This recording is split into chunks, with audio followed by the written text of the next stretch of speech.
buenas tardes tengan todos ustedes.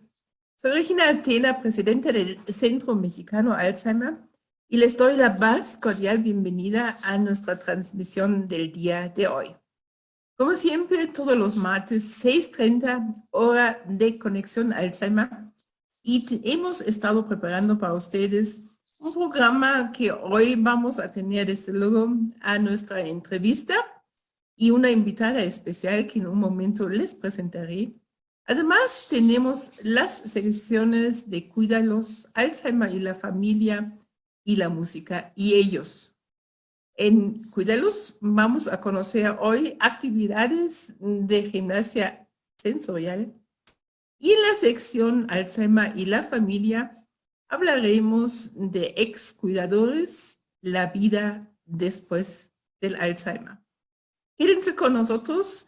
Vamos a dar inicio en esta tarde a nuestro programa semanal. Antes de darle la bienvenida a nuestra invitada del día de hoy, los invito a que visiten nuestra página www.ceimer.org.mx. También nos pueden buscar en nuestras redes sociales. Aparecemos en Facebook e Instagram como Centro Mexicano Alzheimer y también nos pueden hablar en la Ciudad de México al 55 53 39 56 61. Repito, 55 53 39 56 61. En nuestra entrevista de hoy, tengo el enorme gusto de poder darle la bienvenida en esta tarde a la doctora Aline Cetina. Ella es dentista con una especialidad en las personas mayores. Muy buenas tardes, doctora. ¿Cómo estás? Hola, Regina. Muy buenas tardes. Buenas tardes a todos. Un gusto saludarlos. Platícanos. Dentista con especialidad en personas mayores. Esto no se encuentra tan fácilmente. ¿Cómo llegaste a este punto? Llegué hace muchos años cuando empecé mi práctica profesional y empecé a percatarme de que tenía cada vez más dentro de la consulta adultos mayores. Algunos era muy fácil entablar la comunicación y de pronto con otros aparecían problemas y cuestiones que yo no alcanzaba a entender. Entonces, eso me hizo darme cuenta que pues en la universidad quizás nos había faltado un poquito de explicación sobre cómo es el pensar y el vivir y el sentir del adulto mayor. Y eso fue lo que me motivó a buscar alternativas para conocer más del mundo de esta población, de cómo piensa esta población. No solamente es como piensas, sino también pues hay retos muy específicos de las personas mayores, ¿cierto? Sí, porque definitivamente, a mi parecer, la etapa del adulto mayor es quizás la más larga del ser humano. La más larga, la más frágil y también con pues ya muchas complicaciones médicas, tanto a nivel físico como mental, ¿no? Y a veces estamos poco preparados para enfrentarnos a todo eso. Eso sí es cierto, no tenemos información y no nos hemos estado preparando, porque pues seguimos, y lo vemos todos los días, con la desinformación, con los estigmas de que la población mexicana sigue siendo joven, lo cual es un mito. Y es desde hace 9 años.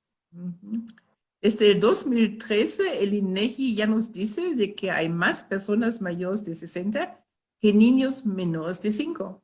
Entonces, el cambio demográfico obviamente trae consigo no solamente el crecimiento muy acelerado de este segmento, sino también necesidades específicas.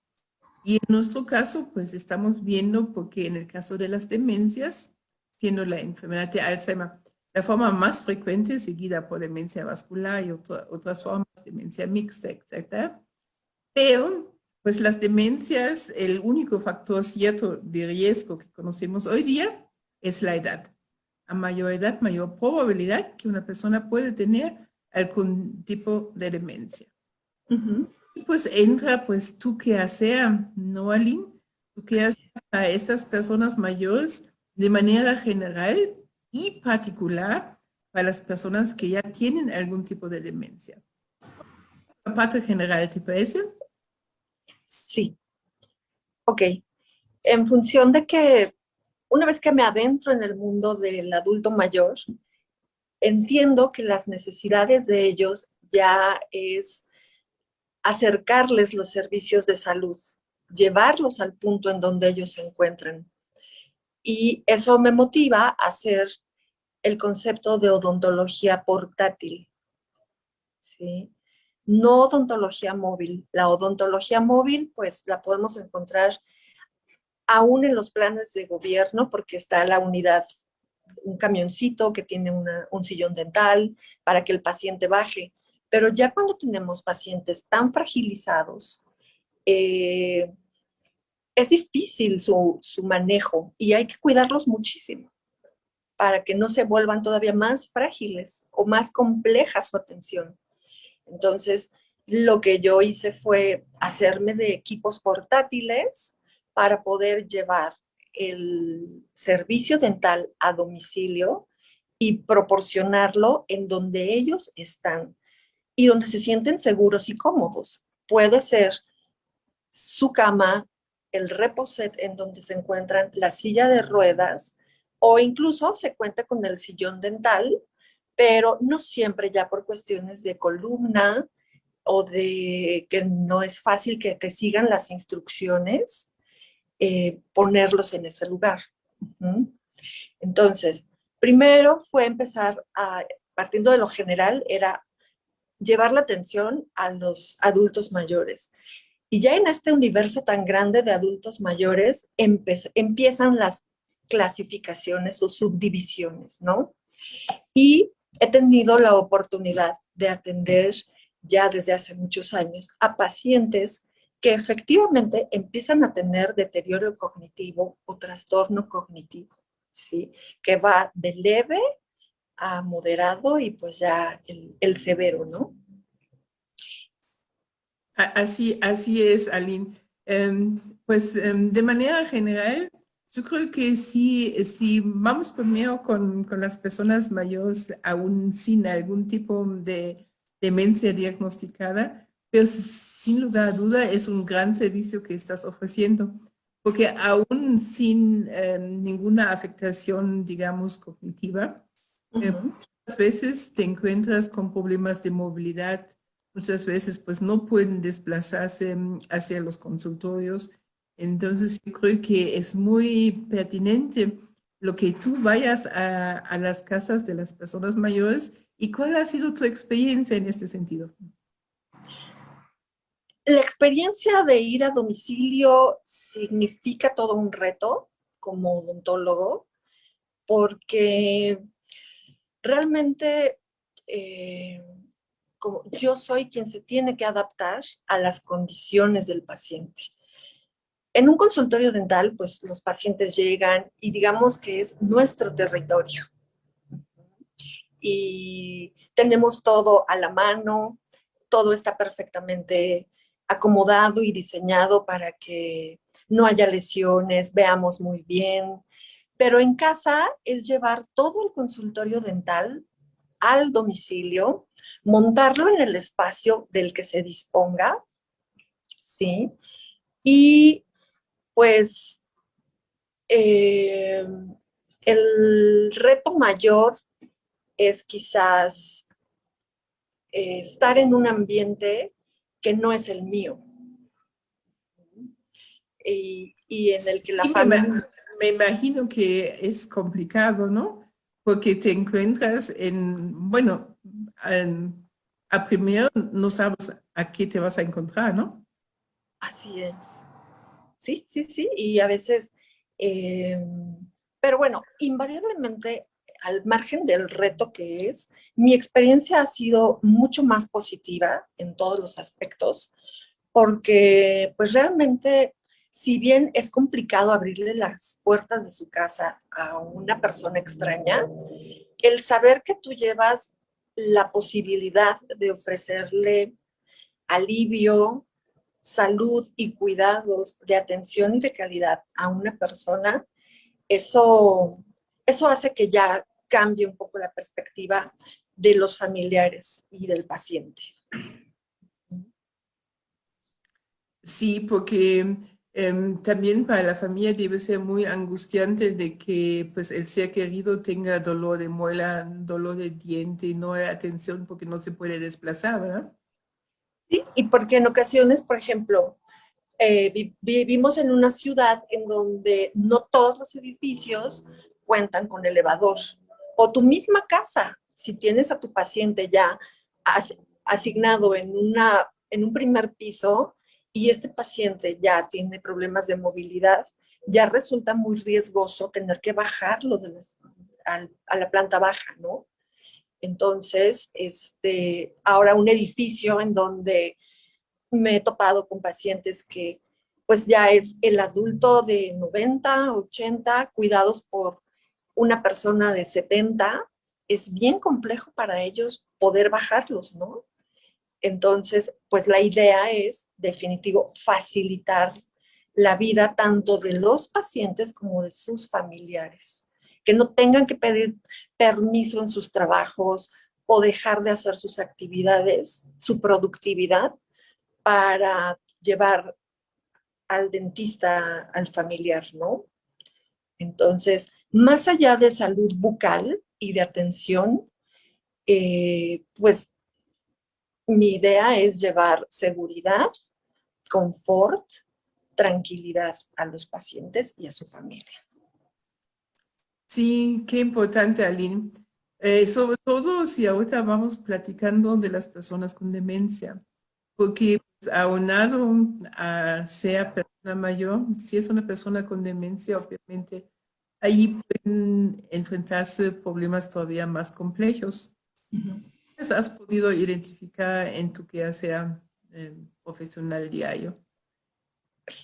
Fíjate que a lo que me he enfrentado es que en muchas ocasiones, a veces los pacientes no están diagnosticados porque la familia asume que por ser grandes o por ir envejeciendo, solamente se vuelven más necios, más tercos, más enojones.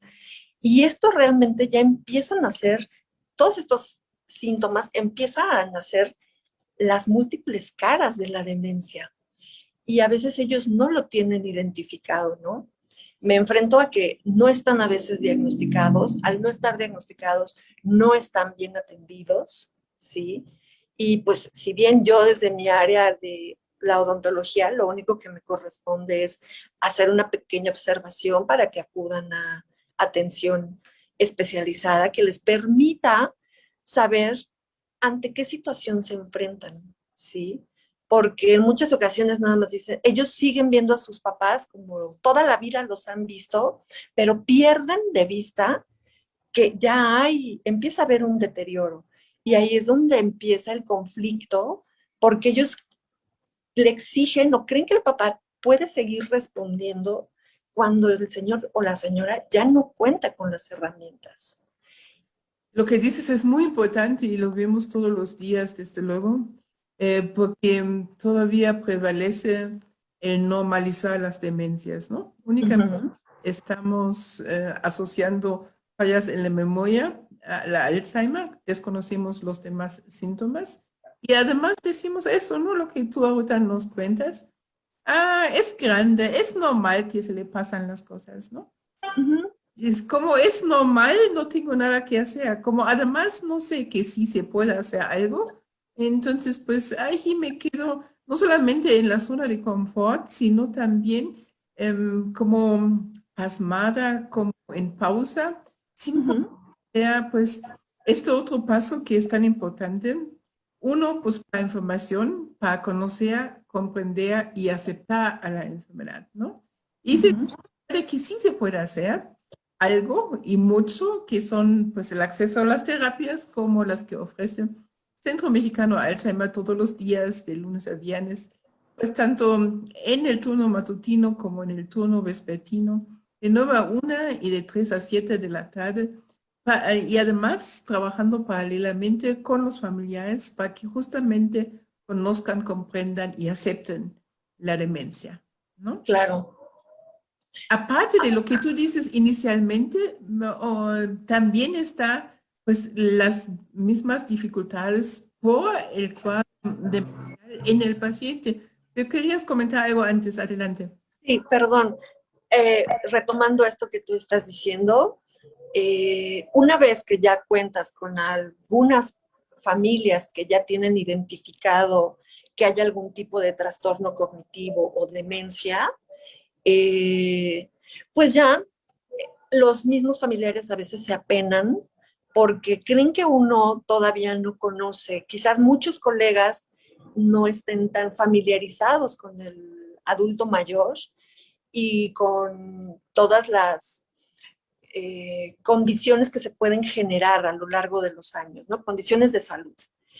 Y entonces, pues se ponen nerviosos porque sabemos que ya las personas con demencia pueden cursar con ser agresivos, estar agitados, ser apáticos, estar deprimidos, con eventos psicóticos, que a ellos los estresan mucho y que creen que, bueno, en el caso mío como dentista, a lo mejor me voy a espantar o me voy a sorprender, pero parte de mi trabajo y de la especialización que hice es entender que este tipo de conductas está fuera del control de los pacientes y mucho más de su familia, y que son pacientes que únicamente necesitamos mucho más paciencia como médicos, mucho más tacto, mucha más tranquilidad, porque pues al final la boca no deja de ser un órgano muy íntimo,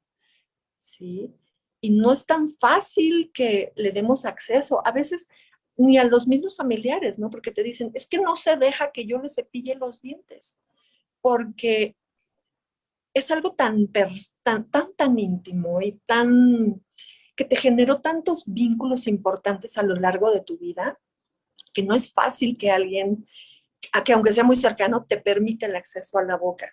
Y a mí, pues quizás algunas veces sí me alcanzan a identificar como la autoridad médica para hacerlo, y afortunadamente en la gran mayoría de los pacientes que he atendido, pese a todas las complicaciones que puede haber, los tratamientos suelen ser más largos o las citas a veces son un poco más prolongadas, porque como ellos ya no son capaces de expresar en muchas veces qué sienten, qué les duele, o tampoco de seguir instrucciones, pues yo tengo que estar muy atenta a lo que necesito como información para poder llevarlos al tratamiento dental exitoso, ¿no? Sí, no, seguramente es un reto y ahí nuestra admiración y respetos, porque sí, no es fácil. No es fácil, sobre todo en esta interacción y se necesita mucha creatividad. Eh, Ujú. pues no se puede ni forzar ni obligar. Entonces, mucho viene en estas etapas por imitación, que tú también trabajas con imitación, con esta parte de ir motivando y tener pues algún otro acceso para que pues te permita tener pues allí la intervención dental que es necesaria.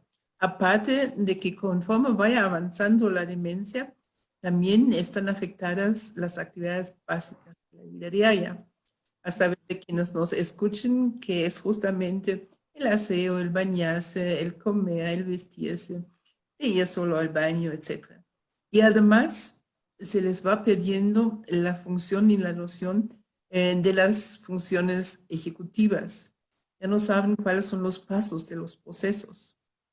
Nosotros hicimos hace un par de años, hace 3 años, cuando todavía estábamos presencialmente, ya sabes que siempre hay un antes y después, hicimos una sensibilización a personal médico y personal de la salud en nuestro centro de día.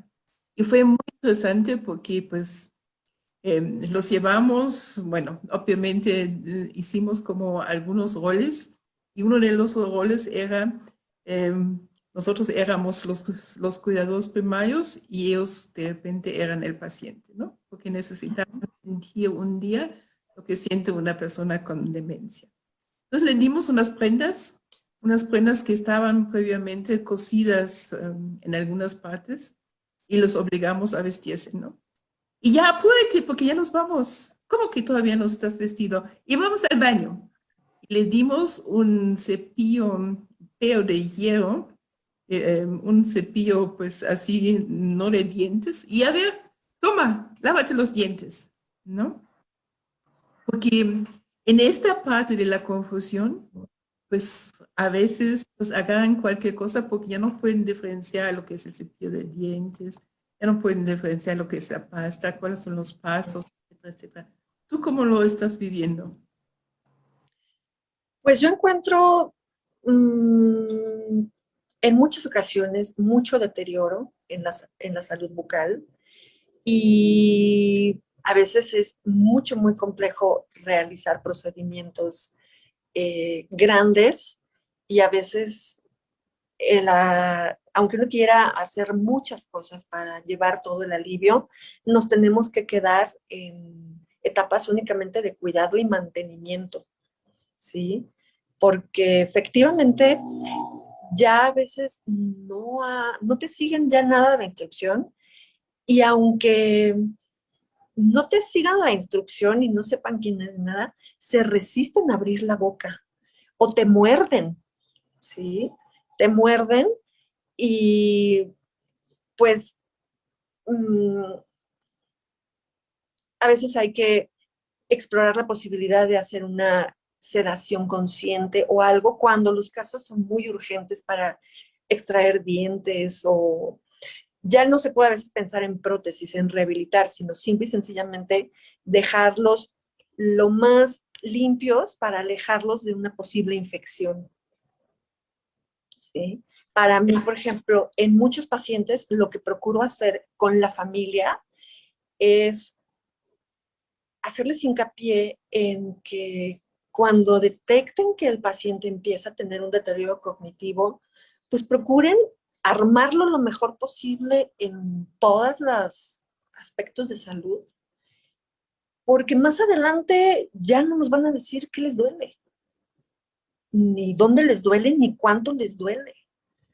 Y en muchas ocasiones las bocas están tan descuidadas que por lo único que se dan cuenta es porque ya les toman la temperatura y hay fiebre. El geriatra ya les revisó todo y no hay rasgos de infección en garganta o en estómago o en nada. Y ya lo último a lo que se llega es a la boca, ¿no? Afortunadamente la boca no es un órgano fundamental para la vida, como es el corazón, los pulmones, pero sí es de suma importancia para alimentarse. No solamente para alimentarse, Aline, sino también Para socializar. lo que bien dices, es muy importante de mantener esta función vital de poder masticar bien los alimentos. Y si allí no tenemos una parte, digamos, preventiva, sí pueda pues sumar a que se manifiestan otras enfermedades, ¿no? Por eso sí es importante tener pues la dentadura bien y de que haya pues el menor riesgo de infecciones. Sí, sí, porque en muchas ocasiones los pacientes ya traen una serie de enfermedades que esas sí los pueden poner en riesgo y quizás una enfermedad dental o una infección dental solo viene a ser la gota que derrama el vaso. O sea, no es propiamente la que cause todo el desastre, pero suma a lo deteriorado que ya están y pues es el último escenario al que se quiere llegar, ¿no? En este caso, desde mi área, procuro siempre hacer ese hincapié en que los cuiden y los atiendan y ya cuando se avance la enfermedad, pues estén lo mejor controlados posibles, ¿no? Ya si no va a haber capacidad de masticar porque ya no hay dientes, por lo menos que haya esta capacidad de seguir comiendo blandito las papillas, pero sin la posibilidad de una infección que es una bomba de tiempo. Así es, porque pues sobre todo cuando va avanzando el cuadro de la demencia, cuando ya estamos acercándonos a la etapa severa o a la postración, cuando esta persona ya no se puede valer por sí misma, cuando ya no puede comer por sí sola. Entonces sí es complicado y es muy, muy importante que haya una adecuada higiene bucal y que haya una mayor parte de cuidados en lo que son pues estas piezas dentales. Sí, perdón. Así es, así es. Doctora, dinos cómo, bueno, a quienes nos están siguiendo ahorita por Facebook Live, pues obviamente nos pueden escribir si buscan. Tú vas con citas, supongo, te podemos hacer llegar a quienes nos preguntan las preguntas y las solicitudes de citas, ¿te las hacemos llegar? Sí, claro que sí. Yo estoy en redes sociales como Dental Home Solutions México en Facebook y también estamos en Instagram y en la página de Dental Home, que con todo gusto se las puedo hacer llegar para que tengan manera de comunicarse. Claro que sí. Pues agradecemos enormemente tu participación en esta tarde, en este espacio, en este tu espacio de Conexión Alzheimer, nuestro programa semanal de radio y de Facebook Live. Y pues hacemos llegar pues las dudas o las solicitudes que tengamos con muchísimo gusto y seguramente pues habrá más adelante otra oportunidad de platicar. Claro que sí, Regina. Muchísimas gracias. Muchas gracias a ti. Muy buena tarde a la doctora Aline Cetina, quien es odontogeriatra. Sí, así. Muy bien. Pues un Muchas gusto y quedo a gracias. sus órdenes. Hasta luego. Hasta luego. Hemos llegado a la sección de Cuídalos y le doy la bienvenida en esta tarde a Carolina Romano, coordinadora de Gericultura del Centro Mexicano Alzheimer. Muy buenas tardes, Caro. ¿Cómo estás? Hola, muy buenas tardes, señora Regina. Muy bien, ¿y usted? También muy bien. Muchas gracias. Hoy nos traes las actividades de gimnasia sensorial para personas mayores. Adelante, por favor. Exactamente. Primero voy a empezar a hablar un poquito de qué es la estimulación sensorial. La estimulación sensorial es un tipo de terapia que se utiliza con personas que tengan algún tipo de demencia. Las personas que tienen un deterioro cognitivo pueden sufrir de alteraciones de algunos o varios sistemas sensoriales, lo que provoca alteraciones en su desarrollo, en su capacidad de adquirir conocimientos y pueden presentar alteraciones en su conducta y en el estado emocional. Los sentidos nos permiten percibir lo que hay en nuestro alrededor y percibimos a nosotros mismos. Internamente y en la relación a nuestro entorno son vehículos que tenemos para comunicarnos y para recibir información.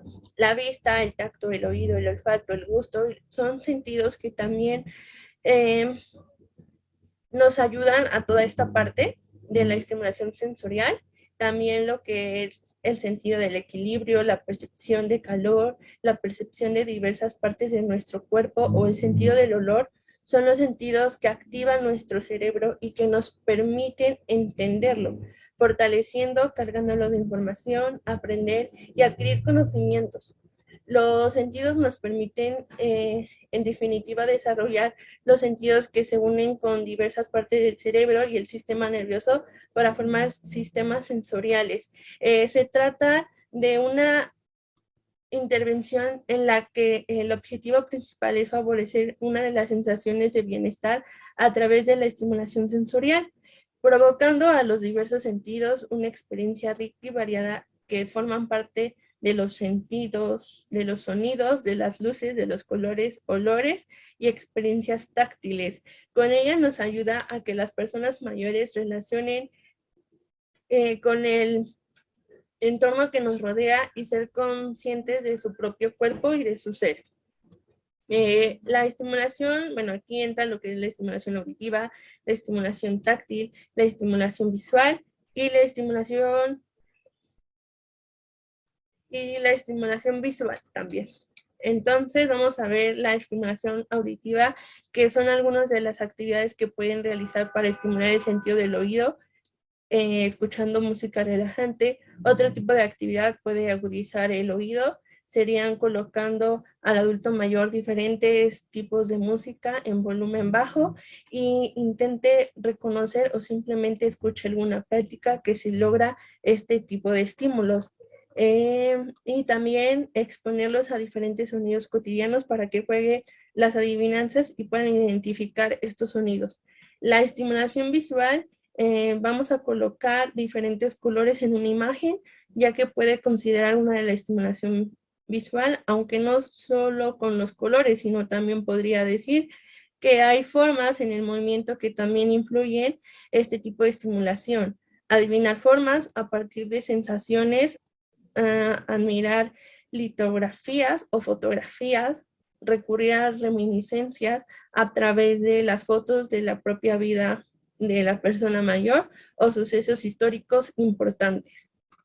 En la estimulación táctil, que esto lo vamos a encontrar en todo el cuerpo, se puede realizar en diferentes tipos de actividades manuales y corporales, pueden implicar el realizar muchos tipos de estimulación para este sentido del tacto.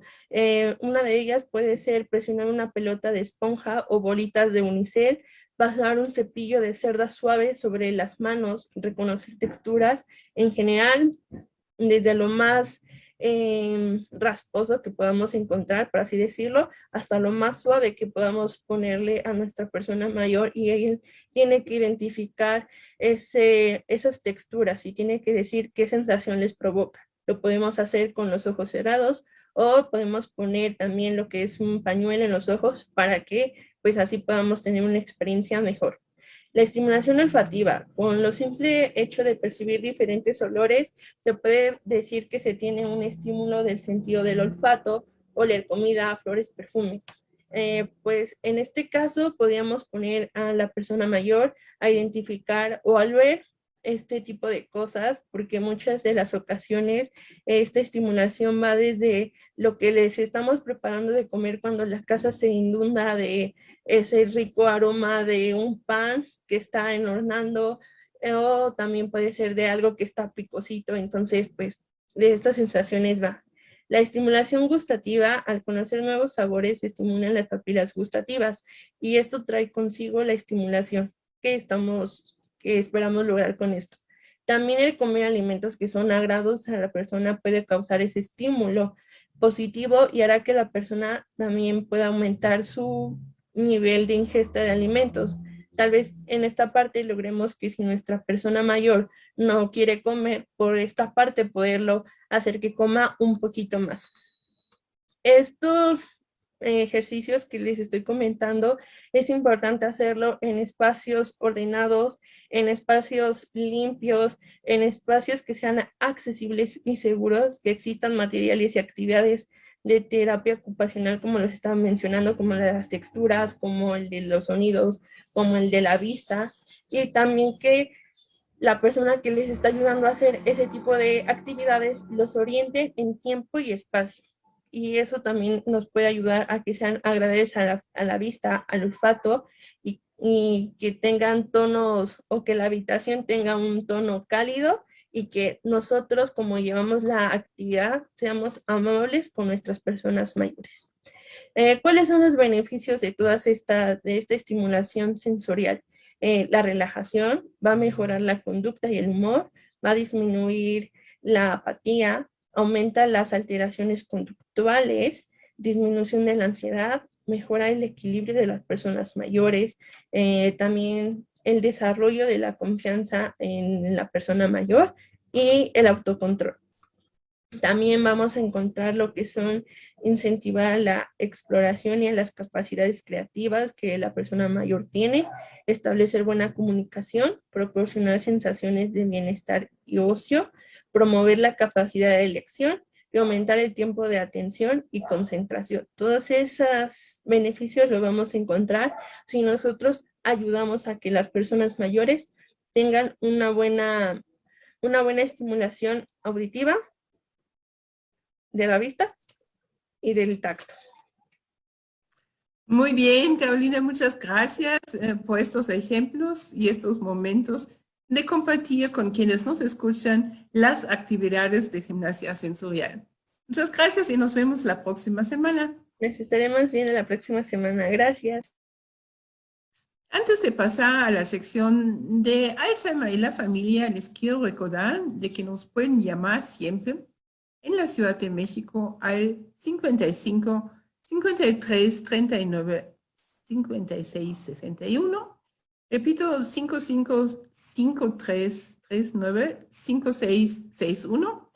Pueden escribir contacto @cmalzheimer, HEIMER.org.mx y también nos pueden dejar desde luego sus preguntas, comentarios y sugerencias en nuestras redes sociales. Nos encuentran en Facebook e Instagram como Centro Mexicano Alzheimer.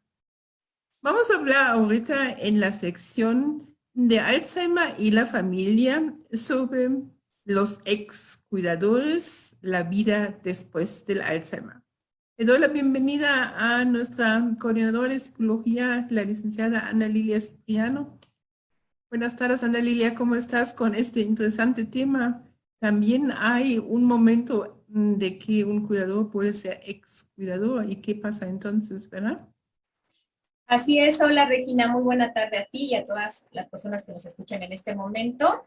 Así es, un tema muy interesante porque no se cree o no se considera que alguna vez podemos ser excuidadores. ¿Y cuándo es que ocurre esto? Entonces, pues va a ser un tema muy interesante y si me permites, vamos a dar inicio. Adelante, por favor. Muchas gracias. Bueno, pues ya decía Jorge Bucay que muchos de los procesos por los que pasamos viene acompañada o acompañados estos procesos de situaciones que no esperamos. Dice Jorge Bucay que muchas veces nos enfrentamos al camino de las lágrimas. Entonces, con esta idea quiero iniciar el día de hoy para hablarles sobre este papel de ser excuidadores, la vida después del Alzheimer o de algún tipo de demencia. Y para ello, pues, traje el día de hoy para ustedes un testimonio que me gustaría muchísimo que prestaran atención, porque puede ser un testimonio de ustedes que están siendo cuidadores en este momento, o un testimonio de algún momento en donde quizá ustedes van a enfrentarse a un cuidado y un posterior dejar de cuidar. Entonces, se los comparto. No se puede pensar en el cuidador y no hacerlo en el excuidador. Esto es lo que dice un excuidador. Así lo veo. Habiendo conocido ambos mundos, unos y otros son grandes héroes que han de enfrentarse con situaciones muy duras y dolorosas ante las que no están preparados. Los cuidadores están teniendo cada vez más visibilidad, pero no ocurre lo mismo con los excuidadores. Erróneamente se piensa que una vez que el enfermo fallece, el cuidador se libera y ya ha pasado lo peor. Nada más lejos de la realidad. Cuando muere el afectado, te encuentras contigo mismo de nuevo. La sensación de vacío y soledad que acompaña esa libertad son tremendos. Ese proceso de duelo constante de años que no podía llegar a un fin porque la persona estaba viva, tiene que ser ahora procesado del todo. Y eso puede conllevar años para muchos excuidadores. Aunque cada persona lleva su propio proceso posterior, la mayoría acabamos emocionalmente marcados de por vida.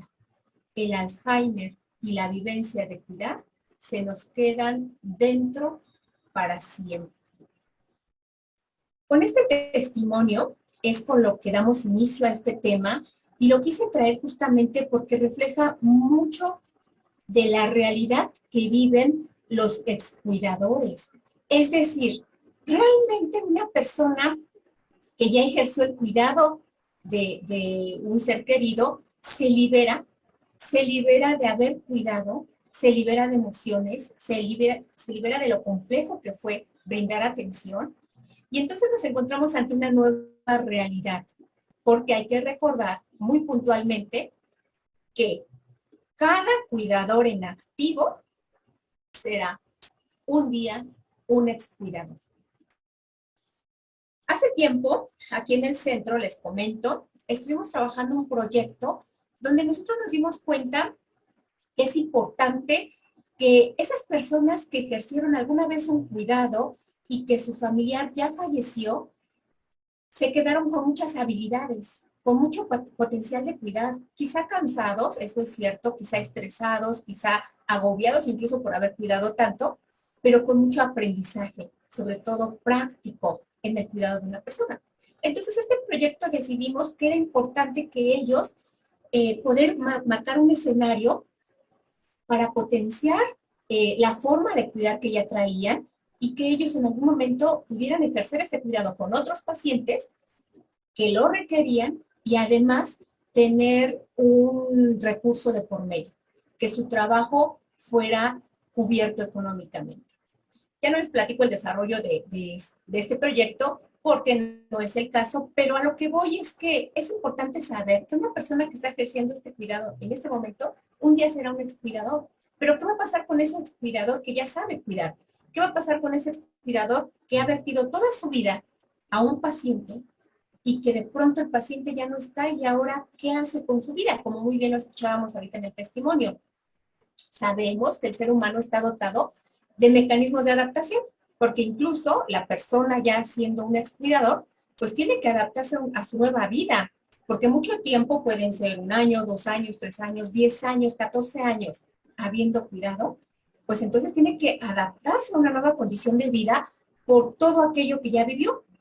A lo mejor en el inicio del cuidado dejó muchas cosas de lado, como a su familia, su trabajo, vida social y demás cosas, y ahora tendrá que adaptarse a recuperar esos espacios o simplemente aislarse y no querer saber de ellos porque ya no se encuentra habituado a esas situaciones, a esos escenarios, o porque se divorció o porque sus hijos ya no le quieren ver. Es complejo, no es tan fácil. Pareciera de pronto que sí ser un excuidador te libera y ya, no hay que cuidar. Pero ¿qué viene después de eso? Pues viene esto, porque normalmente un cuidador, la edad promedio que le ha dedicado a cuidar a un paciente son 6 años de su vida. 6 años, que no es poca cosa, son 6 años de una vida. Y además ha sido de manera constante. La mayoría de ellos ha cuidado de 6 a 8 horas, la mayoría, pero algunos otros podemos apuntar que incluso ha sido más tiempo, algunos hasta las 24 horas del día, los 365 días del año. Entonces, imagínense si ya tenían una actividad planificada, elaborada, detallada durante tanto tiempo, ahora qué va a hacer con ello. Y un dato muy interesante que déjenme les comparto, es que efectivamente los excuidadores llegan a presentar un estado de ánimo mejor que los cuidadores. Es decir, que entonces estamos viendo que sí se liberan, y lo entrecomillo, de alguna manera quizá de un estrés adicional, de un trabajo abrumador, de levantarse temprano, de más situaciones tanto físicas, emocionales y sociales. Sin embargo, presentan los excuidadores un mejor ánimo que los cuidadores que están en activo, pero un estado de ánimo peor que la población en general. ¿Qué significa esto? Que finalmente resultan afectados. No terminan de estar bien a pesar de ser excuidadores. Porque hay muchos sentimientos encontrados. Porque muchos excuidadores desearon en algún proceso o en alguna de las etapas de su paciente, desearon que su paciente no estuviera ya con vida. Porque era mucho el cansancio o porque no les gustaba de pronto ver sufrir a su paciente o porque querían que ya estuviera descansando sin padecer esta situación. Pero queda un sentimiento de culpa. Entonces, ¿qué se hace con ese sentimiento de culpa siendo excuidador? Se sigue manteniendo si no es que logra resolverse. Y bueno, obviamente la terapia psicológica puede ayudar en eso. Otro dato importante que les quiero comentar es que un excuidador puede llegar a hacerlo cuando el paciente no necesariamente tiene que fallecer. sino que también es institucionalizado. Otra situación adicional, porque ser institucionalizado significa para el ex cuidador el hecho de que el sentimiento de culpa regrese por no tener todas las herramientas y no ser súper cuidador para atender a su paciente. Además, hay que recordar que hay algunas problemáticas propias de la enfermedad donde los síntomas ya están muy marcados y el cuidador ya no puede atender a su paciente. Por eso toma la decisión de institucionalizar. Y aparentemente, y lo vuelvo a entrecomillar, se vuelve un excuidador porque al final de cuentas muchas veces está pendiente de su paciente aun cuando está institucionalizado y sigue preocupado por él. Entonces tampoco hay una liberación total de esas emociones o de esa situación de agobio que pudiera tener. Entonces es muy importante considerar que a pesar de que se es cuidador, hay que ver que es una persona vulnerable en el sentido de tener que adaptarse nuevamente a una condición de vida normal, digamos. Y cuando digo normal, entre comillas, porque bueno, habría que tomar un ritmo de vida donde retome sus actividades cotidianas para sí mismo, donde haya un reencuentro consigo mismo, insistimos en esta parte de reencontrarse, de saber cuáles son sus miedos, sus inquietudes, saber qué ocurrió durante todo este tiempo que estuvo al cuidado de su paciente y que se olvidó de sí mismo, a lo mejor dedicarse más tiempo, recuperar su familia, lo que decíamos, y entonces esta persona quizá pueda tener una reconciliación con su vida normal, pero la parte emocional es lo que causa a veces malestar, porque muchas veces la sobrecarga de cuidado está ahí presente. A lo mejor de pronto se despierta, amanece, está en el día y está pensando en hacer cosas para cuidar a su paciente cuando su paciente ya no está. Entonces, todavía no termina de recuperarse de esa situación. Causa muchas veces malestar. Y no todos los cuidadores tienen buenas estrategias de afrontamiento. Habrá algunos que se puedan recuperar quizá más rápido y digan, bueno, a retomar la vida, esto fue parte del proceso, el paciente ya no está y lo que sigue. Y a lo mejor su resiliencia está más marcada, está más presente y continúa con estas situaciones. Pero habrá otros que no. Habrá otros que les cueste más trabajo. Ya por ahí decía también, hay una frase muy bonita que habla acerca de la neblina. La neblina siempre va a ser pasajera y un día no estará. Y así sucede. Cuando uno se enfrenta a ser excuidador también tiene su proceso. Será temporal. Porque una vez que se pase y se supere este proceso y se retome una vida normal, entonces una rutina normal con actividades cotidianas donde ya no esté de por medio el hecho de cuidar, habrá entonces pasado esta parte temporal y asumido nuevamente su relación, la relación normal con su vida. Lo que no se va a olvidar siempre es haber sido excuidador de un paciente con demencia o con Alzheimer. Y como lo dice el testimonio, tal cual lo compartía hace un ratito con ustedes, la experiencia de andar en el camino del Alzheimer no se olvida, se queda para siempre. Y así pasa, porque es parte ya de la vida del cuidador, del ahora excuidador, y se va dando por momentos, por épocas, por tiempos. Así que es muy importante, dos momentos importantes para un cuidador. Primero, saber que un día va a ser excuidador. Por ahí ya lo mencionaba una de las familiares con las que compartimos nosotros las sesiones de capacitación y voy a tomar sus palabras, permitiéndome pues que nos las compartió, que decía, bueno, si ya no voy a ser cuidador y me voy a convertir en excuidador, pues yo asumo que quiero ser excuidador, pero ahora siendo excuidador, haré un autocuidado. Y eso está bonito, está padre, está interesante, porque entonces sigue siendo el cuidado, pero ahora mirado hacia adentro, hacia uno. Seguiré siendo o ejerciendo un cuidado, pero ahora será mi autocuidado. ¿Y por qué no apostar por esto? Muchos de los excuidadores pueden ser ahora cuidadores de uno mismo, de su propia vida, de su propio bienestar, de su propia esencia, de su propio ser. Es importante hacerlo. Y otra cosa importante para poder ser un excuidador es pasar esta etapa de ser excuidador, es superar el duelo que se queda con la muerte del ser querido cuando ha sido un fallecimiento. Es difícil una despedida, y más cuando se compartieron muchos años de vida y también de cuidado. El tiempo que se haya brindado de cuidado es importantísimo. Entonces, este proceso de despedida del ser querido, de no olvidarlo, porque no se va a olvidar, sino de volverlo parte de la historia, parte de uno mismo, y dejarlo en un lugar especial, como parte de esta adaptación que decimos a las condiciones. Esa parte del duelo será un paso importantísimo del excuidador. Además de que también tenemos por ahí conocimiento de que muchos cuidadores pasan por un proceso de duelo complicado.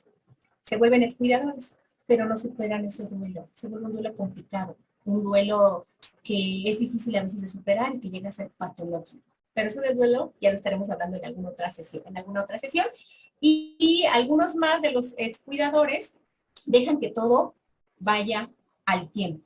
Tiempo al tiempo, dicen por ahí. Hay que tener tiempo para saber que ser excuidador terminó su proceso. Yo me perfilo más porque sí hay que dar tiempo al tiempo, pero también uno tiene que actuar sobre ese tiempo. No dejar solo que el tiempo corra, sino que uno actúe sobre ese tiempo. Y bueno, con eso terminamos nuestro tema del día de hoy. Muy interesante. Esperemos haber dejado reflexión sobre este testimonio y pues bueno, prepararnos, si es que estamos siendo cuidadores en este momento, para ser excuidadores en algún otro momento. Regina. Muchas gracias, Ana Lilia, como siempre.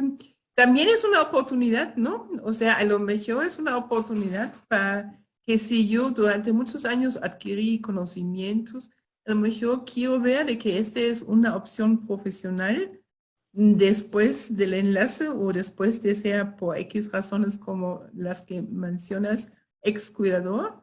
A lo mejor ya me puedo dedicar a esto de manera profesional, puedo seguir haciendo allí sí puedo seguir utilizando mis experiencias y, ¿por qué no? Pues cuidar a otras personas, ¿no?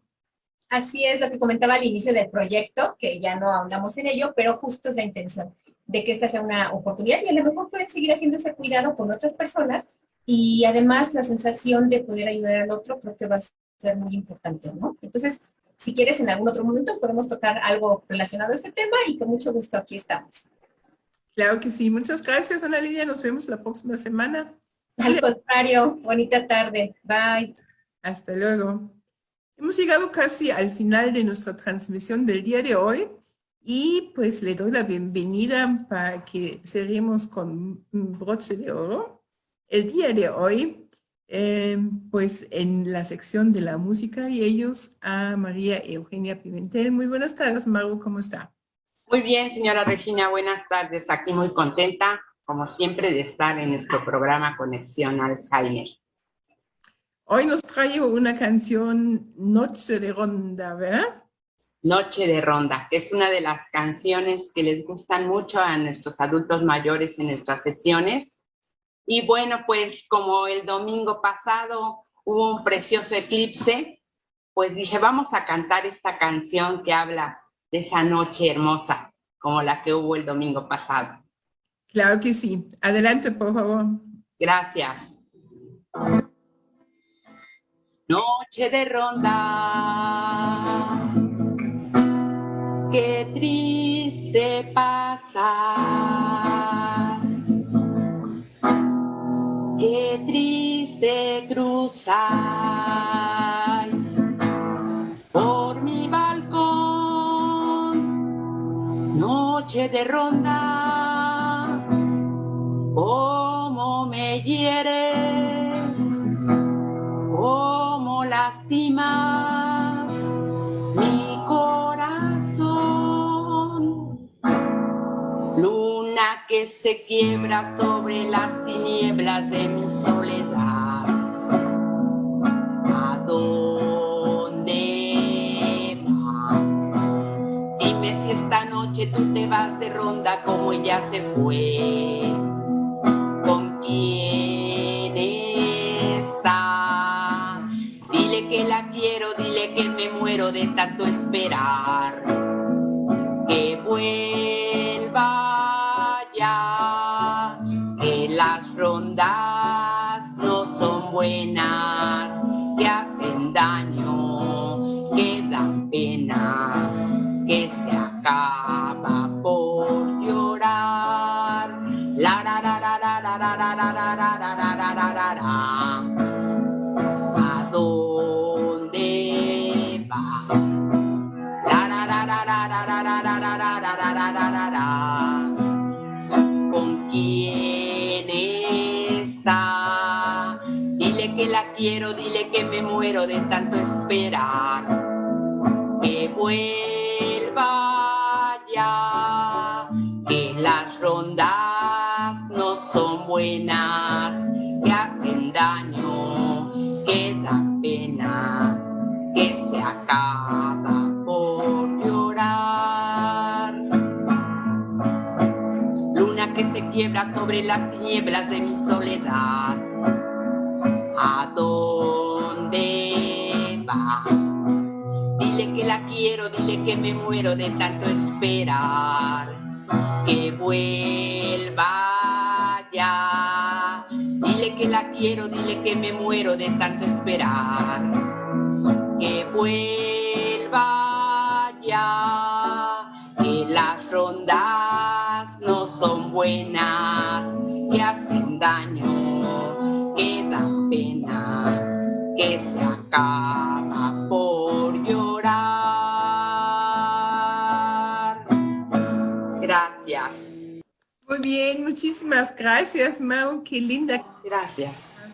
Una hermosa canción. Así es, para cerrar nuestro programa del día de hoy. Nos vemos la próxima semana. Cuídense. Hasta la próxima. Un abrazo. Un abrazo. Gracias. Hemos llegado al final de nuestra transmisión del día de hoy. Conexión Alzheimer, el programa que es para ustedes, con ustedes. Y por favor, pues búsquenos siempre en nuestras redes sociales. En Facebook e Instagram nos encuentran como Centro Mexicano Alzheimer. También nos pueden hablar siempre en la Ciudad de México al 55 53 39 56 61. Soy Regina Altena, presidenta del Centro Mexicano Alzheimer, y les doy las gracias. Las gracias a mis compañeras por hacer posible este espacio de Conexión Alzheimer. Y las gracias a todos ustedes por estar al pendiente de esta hora. Nos vemos la próxima semana. Les mando un fuerte abrazo. Cuídense mucho. Hasta luego.